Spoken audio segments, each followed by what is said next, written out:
বিনোদনের তাজা খবরে স্বাগতম।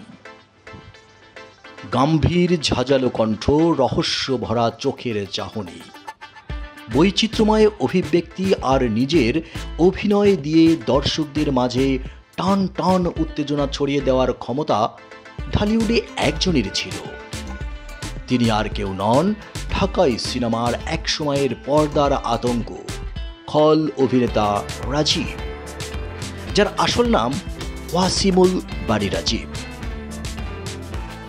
2004 সালের 14 নভেম্বর মাত্র 52 বছর বয়সে ক্যান্সারে আক্রান্ত হয়ে মারা যান তিনি। পর্দার খল চরিত্রে অভিনয় করলেও বাস্তবে ভিন্ন চরিত্রের মানুষ ছিলেন রাজীব।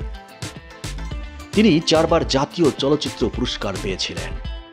পর্দার খলনায়ক হলেও পরিবার, সন্তান, ভক্ত, সহকর্মীদের কাছে তিনি ছিলেন অত্যন্ত মিশুক ও হাস্যোজ্জ্বল আড্ডাবাজ একজন মানুষ।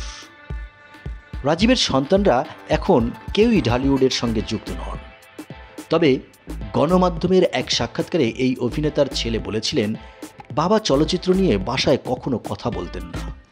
বাবার পারিবারিক জীবন আর চলচ্চিত্র জগৎ ছিল সম্পূর্ণ আলাদা। খোলা মনের একজন সাদামাটা মানুষ ছিলেন আমার বাবা। এদিকে মার্শাল আর্টের ওস্তাদ জাহাঙ্গীর আলমের চাচাতো বোন ইসমত আরাকে বিয়ে করেন রাজীব। এক সাক্ষাৎকারে জাহাঙ্গীর আলম বলেছিলেন, সিনেমায় দেখানো চরিত্রগুলো থেকে বিপরীত ছিলেন রাজীব। শুটিং ছেটে কখনো উচ্চ স্বরে বা চড়া মেজাজে কথা বলতেন না। 1982 সালে কাজী হায়াতের হাত ধরে খোকন সোনা সিনেমাতে প্রথম অভিনয় করেন রাজীব। 22 বছরের ক্যারিয়ারে 4 শতাধিক সিনেমাতে অভিনয় করেছিলেন তিনি। তার অভিনীত উল্লেখযোগ্য সিনেমার মধ্যে রয়েছে দাঙ্গা, হাঙর নদীর গ্রেনেড, ভাত দে, জীবন দিয়ে ভালোবাসি, স্বপ্নের ঠিকানা, প্রেম পিয়াসী, বুকের ভেতর আগুন, অন্তরে অন্তরে, বাবার আদেশ, কিয়ামত থেকে কিয়ামত ইত্যাদি। সিনেমায় তার অভিনয় মনে রেখেছে আজও দর্শক। রাজীবের সবচেয়ে বড় গুণ ছিল নিজের ছাপ রাখতে পারা। হয়তো তার অভিনীত চরিত্রটি তত ভালোভাবে লেখা ছিল না, গভীরতাও ছিল কম, কিন্তু নিজের অভিনয় গুণে ঠিকই সেটাকে দুর্দান্তভাবে তুলে ধরতেন রাজীব।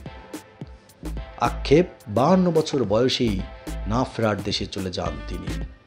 তা না হলে তার অভিনীত আরও অনেক বৈচিত্র্যময় চরিত্র দেখতে পেতেন দর্শক। বন্ধুরা, বিনোদনের তাজা খবর পেতে আমাদের চ্যানেলটি সাবস্ক্রাইব করুন। ধন্যবাদ।